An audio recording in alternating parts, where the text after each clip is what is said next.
Welcome back to another epilogue.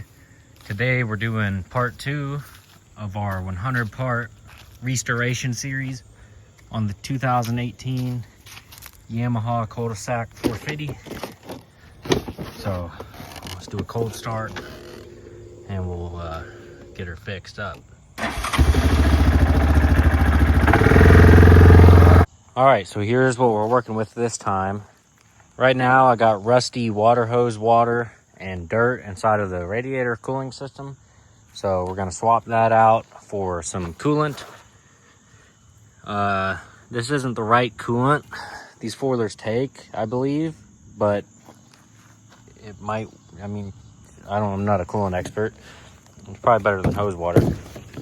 And then we got Gaby Weld for the radiator. I know they make like a Weld special formula for radiators, but this is all I could find at the Walmart. I didn't look, maybe they had something else, but I just grabbed this off the shelf. It says for automotive though, so since this is a car, it should work. Yamahas are basically, a car, because they're Subarus, See, the radiator got kind of smashed in from plowing over trees and cars and brush and bushes and crap, so pretty sure we got a leak up there. So I'm gonna try to take the saws off, cut the front end off, and then apply this to it, let it dry, and then hopefully we won't have a radiator leak and overheating problems, because I drive the piss out of it while it's overheating and I don't park it. That can't be good for it. But what else can't be good for it is the engine oil. It's like half diesel oil, half car oil right now. So I'm not doing a full oil change right now. I'm gonna just put some of this in there, top it off, because I did notice it's a little low. I don't think I got enough in there. And we're gonna add some diff fluid. It's never been changed, so this is just an extra precaution, to make sure we're safe, because the diff fluid has never been changed. Yeah, I think this is the right kind. I'm sure the Yamaha stuff's better, but pretty sure this is the right kind because it's Apple Gale 5. So, and this oil, it's JSO safe, so that should be fine for it. Mix it in there, have like 3 different oils mixed in.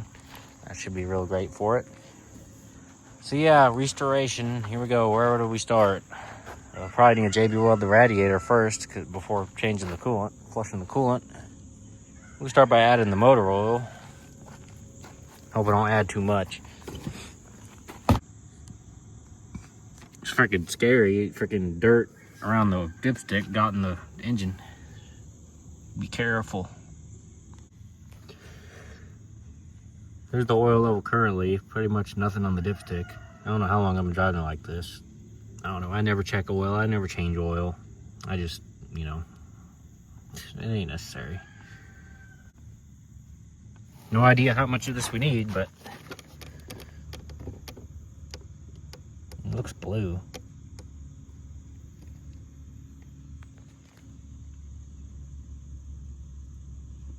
When enough is enough.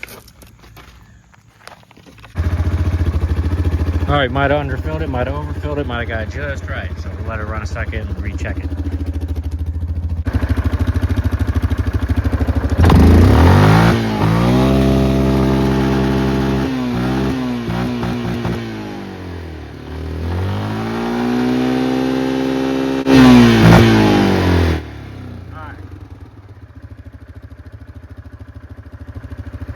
The oil level, I got it about right, so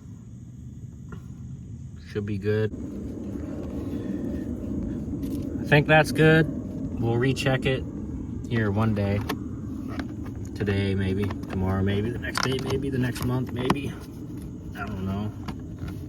All right, now welcome to the tutorial on how to change your diff fluid on your Yamaha Kodiak 6.7. And if you ain't got one in, Pack one with me, y'all. By the way, if you're watching this video and you're not interested in the coolant or the rear diff tutorial, I'll just give you a tip to help you do the full oil change if you need it. So for the oil change, you can just pop this side panel off. Pops out of there. You only got one screw right there, Allen key. And then your oil filter is gonna be right there. You just twist it off by hand, and then get your new one, twist it right back on by hand. So that's easy for your oil filter right there. And this cover might kind of block it, so if you want, you can pull these screws and pull that off. So that's your oil filter. For your oil drain plug, it's going to be that big bolt right in the center, right there, for your oil. So there you go. Drain your oil out that plug, put the plug back in, and then refill your oil 2.5 quarts. But you know, check the diff stick as you do it until it's full. And by the way, you can go to Walmart for your oil. You can order the Yamaha stuff online, like the Yamaha coolant, the Yamaha diff fluid, the Yamaha oil. Like if you're gonna keep your machine long term, not hypocritical because I'm keeping it long term. It's a better way to say this. If you want to take care of your machine, you know, the best way possible, then maybe run the Yamaha stuff. For me, it's a little inconvenient because I gotta wait for it to get here. You can run this 10W40 JSO MA2, it's fine. Or you can run the Rotella T6 diesel oil. That'll also work. And instead of Yamaha filters online, that's literally a Fram air filter at Walmart. You can run those if you want. So it just depends what you want to do, you know. And yeah, I recommend getting the Yamaha coolant or whatever coolant's actually rated for it, because 50/50, I don't think that's rated for it. Okay, it appears to be a 14. That's your fill bolt.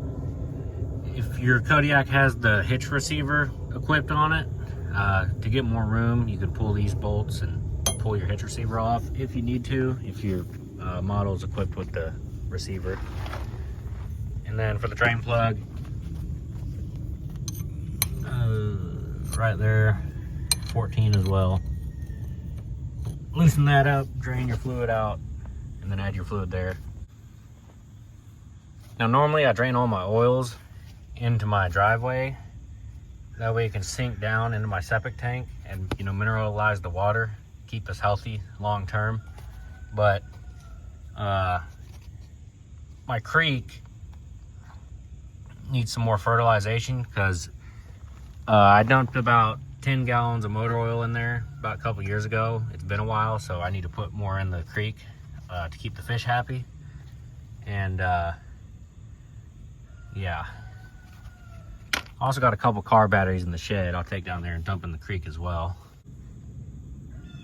Well, this is interesting. It was already hand tight. I didn't even have to loosen it. Literally hand tight from the factory. There you have it, original diff fluid. Didn't even need to change it. It still had fluid in there. You're out wasting this money and then you have to change it. Or it's the diff blow, now that I changed it. Probably would have happened. That's why you never service your stuff. Once your fluid's drained, put the bolt back in, get it nice and lightly snug. Don't go too crazy. I mean, the factory only had it finger tight, unless it just came loose from all the years. Which way is loose? Okay, up is loose, I think. Yeah, up is loose. Down is tight. Now, if you have one of them little hoses, that'd help, but you know, you can make do if you ain't got it. You just fill it till it comes. Fill her till she squirts and then slap your cap, your bolt back in. And just tighten it on down, you're good to go. I'm not doing the front diff, but it's about the same. You got your bolt on the top, and then you got your bolt on the bottom to drain it. All right, so pop the hood off. 2 bolts ripped off, Allen key.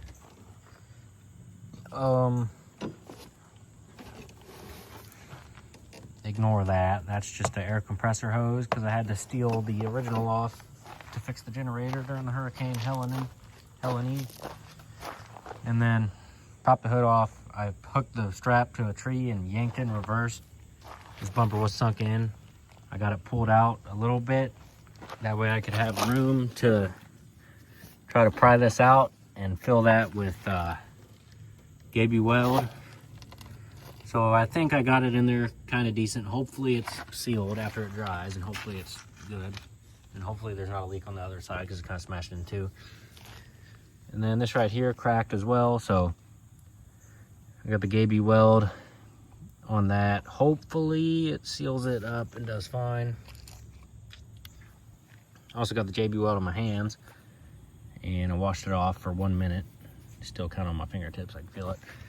It says to wash your hands for 15 minutes and then seek medical attention. Like what? I ain't doing all that.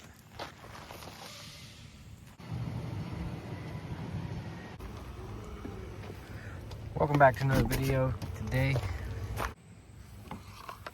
Okay, today, put the Kodiak back together. Go outside, punch a toothpick through those holes.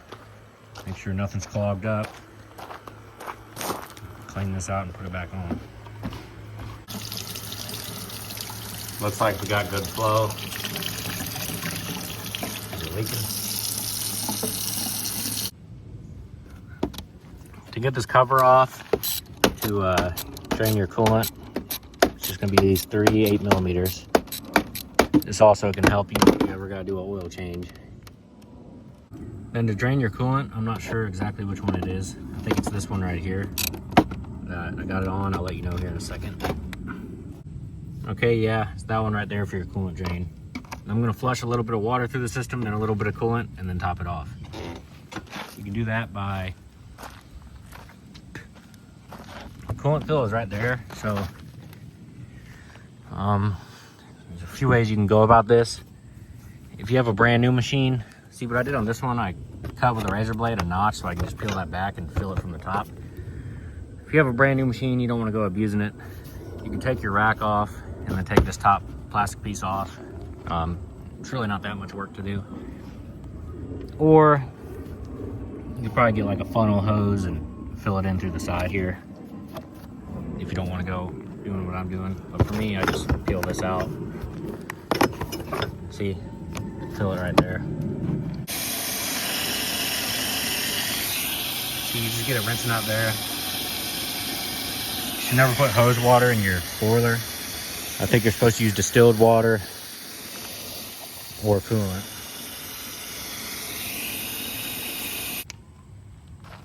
If you ever mix these coolant jugs, you should put a handle right here, not up here, handle right here so I can dump it in. All right, we got that back on, that back on. Hopefully we cured the leak. I'm gonna add coolant now. Dagabbit, we're leaking. Why are we freaking leaking?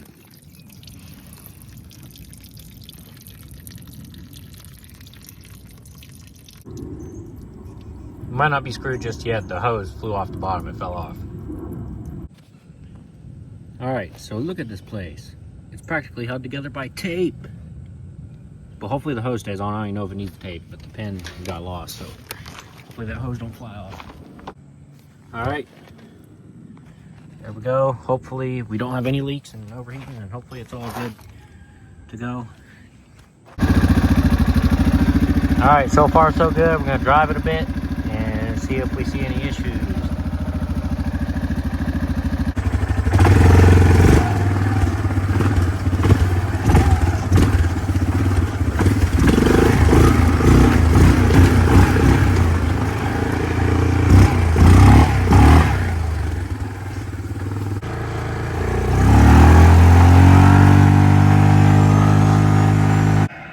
so it seems good, but when I popped a wheelie, it started steaming out the right side a little bit. I think there's still a leak on the right side of the radiator, so I might need to go get more JB Weld to patch that up.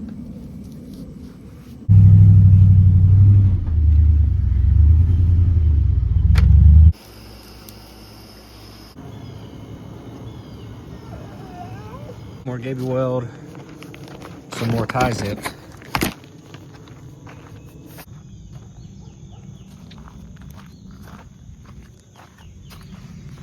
That's one way to get up under things like that, Bo.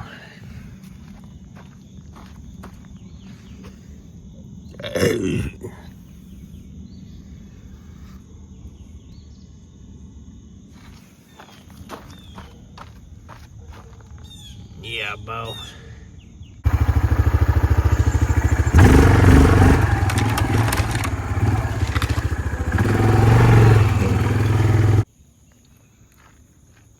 No good. It's fine until you pop a wheelie. Well, whatever, man. We're just gonna run with it.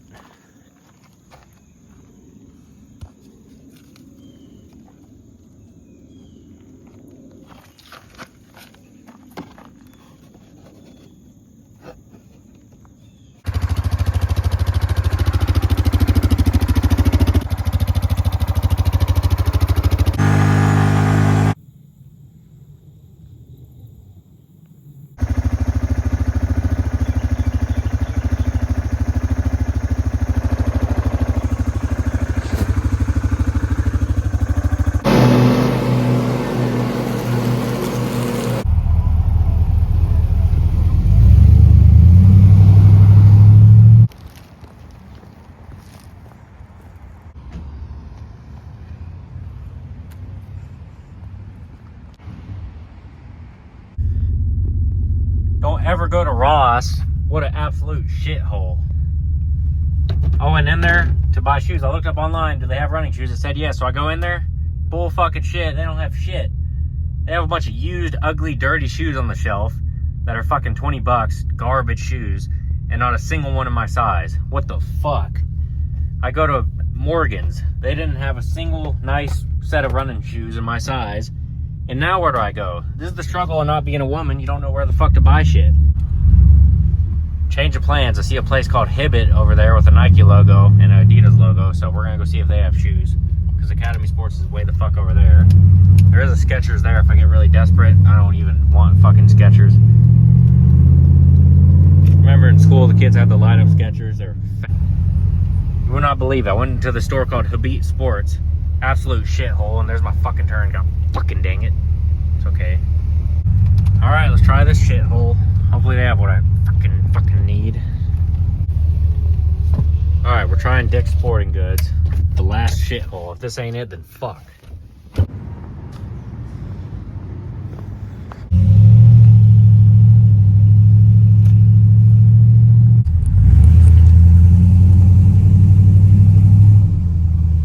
Where am I? How did I get here? Hope I fit that gate. About to get us some Texas Hoe House, Texas Steakhouse, Texas Roadhouse, Texas Boathouse, Texas Snow House.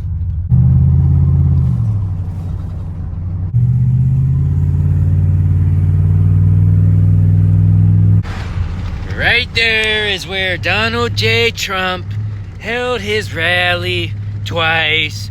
In my own town, only 5 minutes away from my home. If I were president, this would have never happened. It's Barack Obama's fault.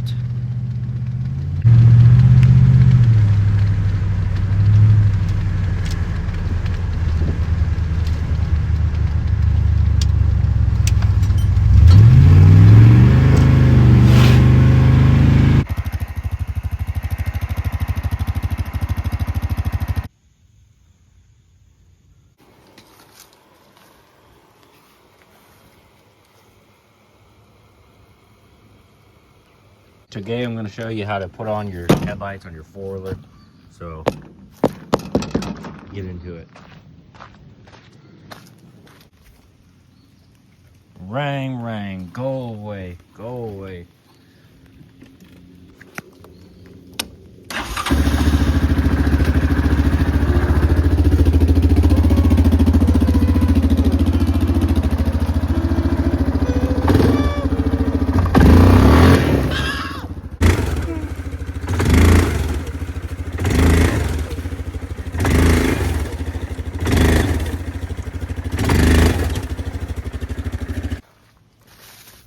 Alright, so it's a lot of crap. I don't know what's going on.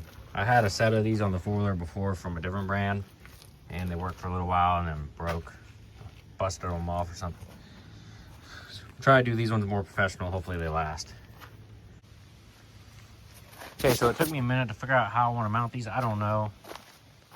I don't care anymore. I could probably make them fit in there more neater. I don't care. I'll put them in the rack for now. Maybe permanent, maybe not. I'm not even sure how these brackets are supposed to work, but this is the best way I found. So maybe it's, I don't know. I don't think it's right. Maybe it's right, maybe it ain't. But it works because they're angled decently there. I got this mounted right there.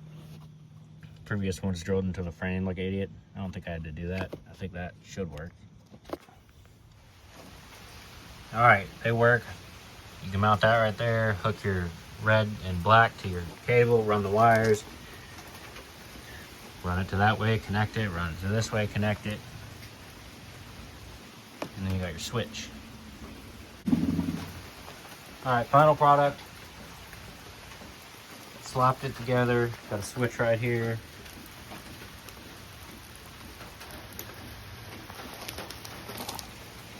And there you go. Simple to install. You can do it neater than I did, but I'm rushing this together. Rain pissed me off. All right, there they are at night. Pretty good. All right, so I relocated the lights to the front. Don't fit great, but I guess it'll work. We'll see how she does.